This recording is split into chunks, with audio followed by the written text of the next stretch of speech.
Hi guys! Welcome po sa LA Backyard Layer Chickens at ang episode nga po natin ngayon ay yung kung paano po natin minamanage ang mga eggs ng ating po mga layer chickens. Sige po, panoorin po natin ang ating mga videos.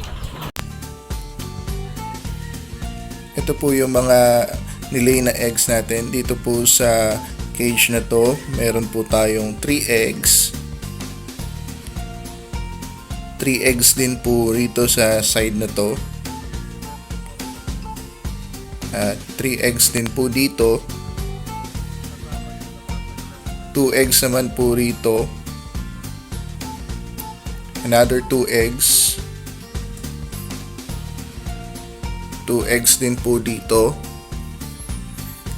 Dito po 3 eggs.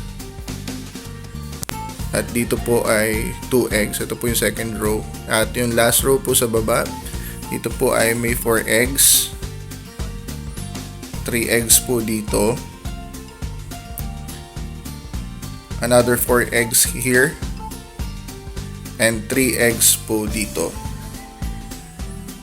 And ito po yung isa sa mga pinaka-konti. 2 eggs lang po ang initlog dito. At ito po yung nag-complete 4 eggs dahil po 4 chickens din po yun nandun sa cage na yun. Kaya nga po total po natin na nangingitlog na ay nasa 2, 3, and 4 eggs. Wala na po nag-iitlog ng 1 egg. Dito naman po sa video na to ay mag-harvest na po tayo ng mga eggs. Yan, inuuna po natin doon sa top layer nung row na yon. Sumunod ay doon sa second layer. Then doon po sa third layer, doon po sa pinakaibaba. Ayan, ginagawa nga po natin ito para po mas mabilis po. Hindi na po yung isang buong top layer, kukunin muna po natin, then babalik tayo doon sa second at babalik ulit po tayo doon sa third. Ang ginagawa na po natin, kung sino po yung magkakarow from top to bottom, yun na po yung kinukuhanan natin ng mga eggs. Ayan, kaya nga po makikita po natin dito sa video na ito na inuumpisahan natin sa taas, then yung katapat niyang cage po ang kukuhanan natin yung sa second layer na po.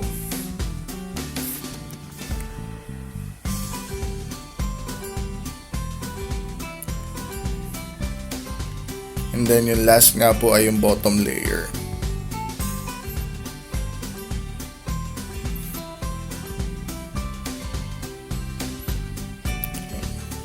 Doon po sa video natin earlier, pinaka marami na po at nako-complete na nga po sa isang cage dahil nga po sa isang cage po ay may 4 na chickens. Nakaka-complete na po tayo ng 4 eggs at 3 eggs po yung nasa mid-range, 2 na po yung pinaka-konti. Ayan, natapos na po tayo dito sa pag-harvest ng mga itlog. Ito po ay soft ang shell, kaya nga po pagka nakita natin, pagka pinindot ay nababasag. Mahina pa po ang shell ng egg na ito. Nakita nga po natin madali siyang mabasag. Ito naman po ay unang egg ngayong araw na ito, pero po tinuka ng mga layer chickens po natin. Yan. Nag-lay nga po ulit ng egg yung pong atin pong layer chicken na may sipon. At ito po yung weight ng egg po na makikita po natin dito sa video. It weighs 45 grams. Ito po yung harvest natin ng mga eggs this day. A total of 36 eggs. Kasama na po yung sa count yung dalawa pong nabasag kanina. At inad na rin po natin dyan yung egg po nung may sipon nating layer chicken. Yun nga po, kung sa quantity po ng egg na yan, makakabuo na po tayo ng isang tray at sobra pa. Pero dahil nga po 3 tray yan, ang yun pong 48 heads, hindi pa po niya kaya makakomplete ng isang buong tray ng with same size. Kaya nga po makikita natin, ito po, marami pa po siyang kulang. Ito, kalahati pa po ang kulang. Dito po, more than half. Approximately 85% na po ang harvest natin. napanood po natin yung videos po natin sa atin pong pagmamanage ng mga layer chicken eggs. At yun nga po, ideally, unahin ko na po as we end our video, maganda po ay nasa 96 heads na po ang bilhin natin para po doon sa mga mag-start. Dahil nga po, hindi pa pantay-pantay po yung sizes ng mga itlog.